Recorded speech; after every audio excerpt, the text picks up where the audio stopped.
Sarvamanthan news महाराष्ट्रामध्ये आपलं स्वागत. पाहूयात आजच्या टॉप 10 हेडलाईन्स. मुंबईत येणाऱ्याला मराठी शिकलं पाहिजे असं नाही. राष्ट्रीय स्वयंसेवक संघाचे ज्येष्ठ नेते भैयाजी जोशी यांचं मत. घाटकोपरची भाषा गुजराती असल्याचं सांगून मुंबईची एकच एक भाषा नसल्याचाही दावा. संघाचे भैयाजी जोशी यांच्या वक्तव्याचे विधानसभा आणि विधान परिषदेत देखील पडसाद. विरोधक आक्रमक. मुंबईचे तुकडे पाडण्याचा डाव असल्याचाही आरोप.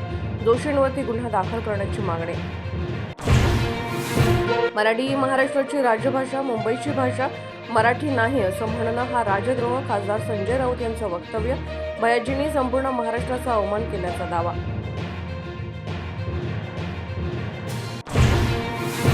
शिरूरमध्ये अमानुष मारहाण करणारा सतीश भोसले हा आमदार सुरेश धस यांचाच कार्यकर्ता.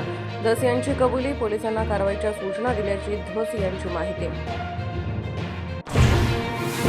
शिरूरमध्ये अमानुष मारहाण करणाऱ्या भाजपच्या सतीश भोसले याचा आणखी एक व्हिडिओ.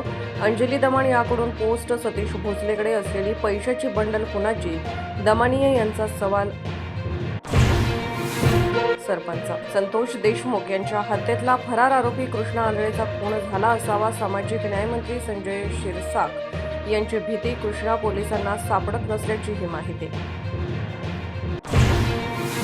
विवस्त्र फोटोवरून आरोप करणारे संजय राऊत आणि रोहित पवार यूट्यूब चॅनलच्या विरोधात जयकुमार गोरे यांचा हक्कभंगाचा प्रस्ताव मंजूर करण्याची मनगुट्टीवारांची मागणी.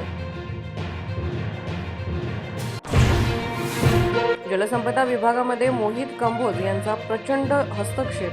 अंबादास दानवेंचा गंभीर आरोप.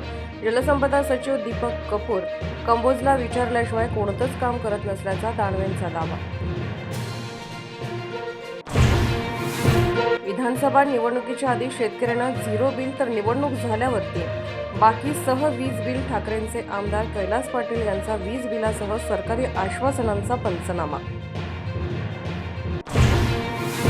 राहुल गांधी मुंबईमध्ये दाखल. धारावीमधल्या चर्म उद्योगासह अन्य लघु उद्योग जगाशी सुद्धा संवाद साधणार. सुरक्षेसाठी पोलिसांचा बंदोबस्त. सार्वमंथन न्यूज महाराष्ट्राला लाईक करा, शेअर करा, सबस्क्राईब करा.